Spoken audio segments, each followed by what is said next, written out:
தீபிகா, இயக்குனர் இமயம் என போற்றப்படும் பாரதி ராஜாவின் உடல் அவருடைய சொந்த ஊரான தேனி மாவட்டத்தில் உள்ள அந்த தேவதானப்பட்டி காட்ரோடு சாலை உள்ள அவருக்கு சொந்தமான தோட்டத்தில் அவருடைய உடல் வைக்கப்பட்டிருக்கிறது. அவருடைய உடலுக்கு உறவினர்கள், நண்பர்கள், திரையுலகைச் சேர்ந்த ஏராளமானோர் அங்கு கண்ணீர் அஞ்சலி செலுத்தி அவருக்கு இறுதி மரியாதை செய்து வரக்கூடிய அந்த காட்சிகளைத்தான் இப்போது பார்த்து கொண்டிருக்கிறோம். அவருடைய மனைவி மற்றும் மகள், வெளிநாட்டிலிருந்து வந்த அவருடைய மகள் மற்றும் பேரன் பேத்திகள் உள்ளிட்டோரும், தேனி மாவட்டத்தை சேர்ந்தவர்களும் அங்கு அவருடைய இளமை கால நண்பர்கள், உறவினர்கள் உள்ளிட்டோரும் கண்ணீர் மல்க அவரது உடலை சுற்றி அங்கு அந்த இறுதி மரியாதை செலுத்தும் அவருடைய வீட்டில் அவர்கள் அமர்ந்திருக்கக்கூடிய அந்த காட்சியை பார்த்துக் கொண்டிருக்கிறோம். மற்றொரு காட்சியானது அவருடைய இறுதிச் சடங்கு நடைபெறக்கூடிய அந்த முழு அரசு மரியாதையுடன் அந்த தோட்டத்தில் நடைபெறக்கூடிய பகுதியில் அங்கு காவல்துறையினர் மற்றும் மாவட்ட நிர்வாகத்தினர் அந்த பகுதியில் இப்போது அதற்கான ஏற்பாடுகளை செய்து கொண்டிருக்கக்கூடிய அந்த காட்சிகளையும் நாம் பார்க்கிறோம். மற்றொரு புறம் நாம் பார்க்கக்கூடிய காட்சி, இயக்குனர் இமயத்திற்கு அங்கு ஒரு இசை அஞ்சலி செலுத்தி வரக்கூடிய அந்த காட்சியையும், அந்த துயரகரமான நிகழ்வுக்கு அந்த இயக்குனர் இமயத்திற்கு இறுதி அஞ்சலியை அந்த ஊர் மக்கள், சொந்த ஊர் மக்கள் அங்கு இசை கருவிகளோடு அவருக்கு ஒரு சோக இசையை இசைத்து அவருக்கு இறுதி அஞ்சலி செலுத்தி வழியனுப்பும் காட்சியையும் இப்போது நாம் பார்த்து கொண்டிருக்கிறோம். தமிழ் சினிமாவை பொறுத்தவரை திரையரங்குகளில் பாலச்சந்தர் காலம் வரை திரையரங்குகளில் வாகினி ஸ்டுடியோ மற்றும் நெப்டியூன் ஸ்டுடியோ, ஜெமினி ஸ்டுடியோ என, ஏவிஎம் ஸ்டுடியோ என இந்த ஸ்டுடியோ அரங்குகளுக்குள் தான் படப்பிடிப்புகள் நடைபெற்று வந்த சூழ்நிலையில் சினிமா கேமராக்களை வயல்வெளிகளிலும் வரப்புகளுக்கும் காடுகளுக்கும் கழனிகளுக்கும் கொண்டு சென்றவர் பாரதி ராஜா. அந்த காட்சிகளை கிராமத்து புழுதி அழுக்கோடு அந்த மனிதர்களை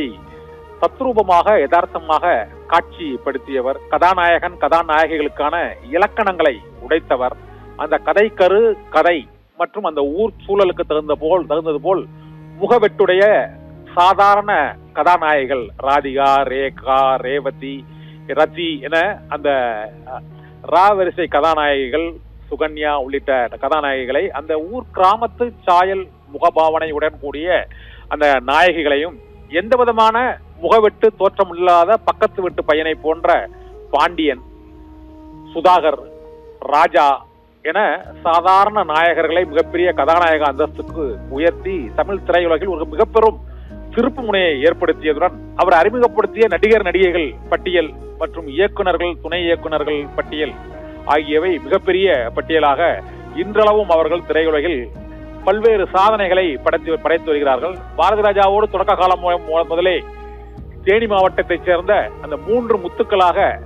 பாரதி ராஜா, இளையராஜா, வைரமுத்து என மூவரும் தமிழ் திரையுலகை கட்டி ஆண்ட காலம் கிட்டத்தட்ட ஒரு அரை நூற்றாண்டு காலம் தமிழ் திரையுலகில் போக்கையே மாற்றி, ரசனையை மாற்றி, அந்த ஒட்டுமொத்த தமிழ் திரையுலகத்தின்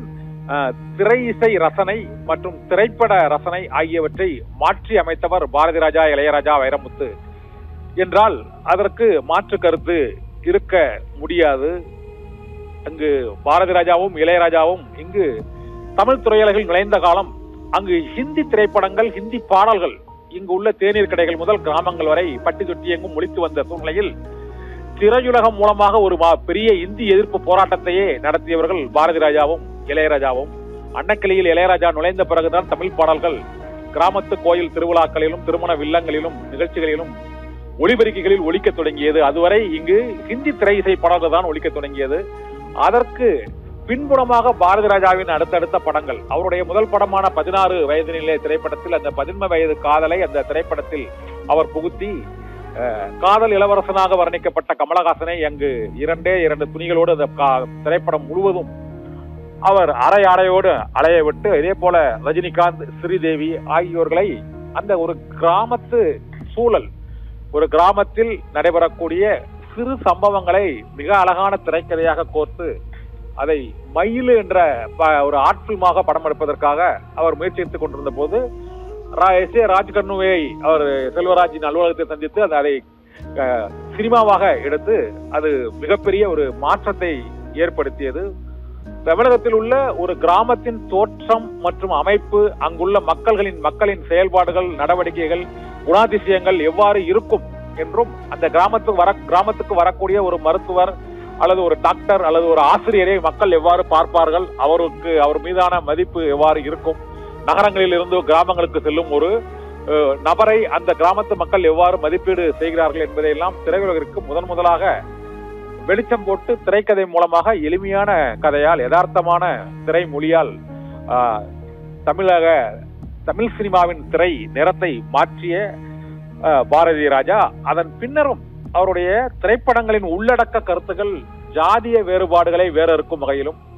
மத வேறுபாடுகளை புறந்தள்ளும் வகையிலும், அன்பு காதல் ஆகியவற்றிற்கு ஜாதியும் மதமும் ஒரு பொருட்டல்ல என்பதை உணர்த்தும் கதை கருவை உள்ளடக்கியதான் அவருடைய அலைகள் ஓய்வதில்லை, காதல் ஓவியம் மற்றும் உள்ளிட்ட திரைப்படங்கள், வேதம் புதிது உள்ளிட்ட திரைப்படங்கள் வெளியாகின. இதே போல காதலுக்கு கல்வி மற்றும் அந்தஸ்து ஆகியவை தேவையில்லை என்பதை ஒரு மீனவ குடும்பத்தை சேர்ந்த ஒரு இளைஞனுக்கும் ஒரு கிறிஸ்தவ ஒரு ஜெனிஃபர் டீச்சர் என்ற அந்த கேரக்டர் ரேகா கடலோர கவிதைகள் திரைப்படத்தில், அவருடைய திரைப்படத்தில் அந்த காதலின் அந்த இடைவெளியை, கல்வி அந்தஸ்து இடைவெளி இல்லாததுதான் காதல் என்பதை உணர்த்தும் வகையில் அந்த திரைப்படங்களை எடுத்தார். இதே போல அவர் கருத்தம்மா மற்றும் கிழக்குச்சி மேலே ஆகிய திரைப்படங்களில் அந்த குடும்ப உறவுகளில் ஏற்படக்கூடிய சிக்கல்கள் மற்றும்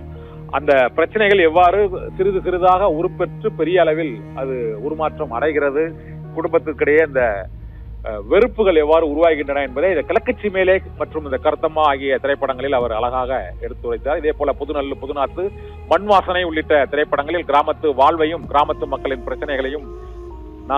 நகர மக்களுக்கு அந்த உணர்வுகளை எடுத்து காட்டினார். அந்த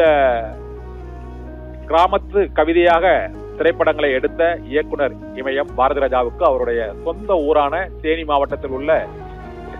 தேவதானப்பட்டியில் இன்று இறுதி சடங்கு இன்று மாலை 3 மணிக்கு முழு அரசு மரியாதையுடன் நடைபெற்று வருகிறது. அதற்கான ஏற்பாடுகள் மற்றும் கண்ணீர் அஞ்சலியை உறவுகளும் நட்புகளும் செலுத்தக்கூடிய அந்த காட்சியை தான் இப்போது நாம் பார்த்துக் கொண்டிருக்கிறோம். தீபிகா.